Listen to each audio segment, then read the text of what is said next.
American industry was reborn the day America's যুক্তরাষ্ট্রের সঙ্গে একটি নতুন শুল্ক সংক্রান্ত চুক্তির পথে অগ্রসর হচ্ছে বাংলাদেশ। এই চুক্তি উভয় দেশের জন্যই লাভজনক হবে বলে মন্তব্য করেছেন প্রধান উপদেষ্টার প্রেস সচিব শফিকুল আলম। 8 জুলাই নিজের ভেরিফাইড ফেসবুক আইডিতে দেওয়া এক পোস্টে তিনি জানান, বাণিজ্য উপদেষ্টা শেখ বশিরউদ্দিন বর্তমানে ওয়াশিংটন ডিসিতে অবস্থান করছেন এবং যুক্তরাষ্ট্রের সঙ্গে চলমান বাণিজ্য আলোচনা পরিচালনা করছেন। আলোচনায় আছেন জাতীয় নিরাপত্তা উপদেষ্টা ডক্টর খলিলুর রহমানও।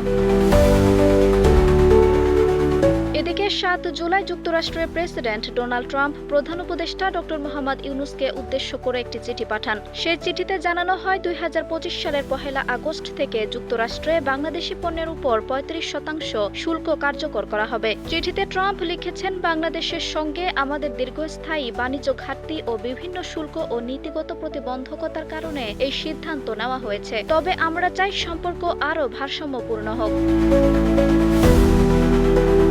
তিনি আরও জানান, যদি বাংলাদেশ পাল্টা শুল্ক আরোপ করে তবে মার্কিন পক্ষ থেকেও শুল্ক হার আরও বাড়ানো হবে। তবে কোনো বাংলাদেশি কোম্পানি যুক্তরাষ্ট্রে উৎপাদন করলে সে পণ্যে কোনো শুল্ক থাকবে না বলেও আশ্বাস দেন তিনি। প্রেস সচিবের ভাষ্য অনুযায়ী ঢাকা এই পরিস্থিতিতে উত্তেজনা নয়, বরং কূটনৈতিকভাবে আলোচনার মাধ্যমে পারস্পরিক সুবিধাজনক সমাধানে পৌঁছাতে আগ্রহী। আগামী দিনে এই আলোচনার ফল কি দাঁড়ায় তা নির্ধারণ করবে দুই দেশের বাণিজ্য সম্পর্কের ভবিষ্যৎ।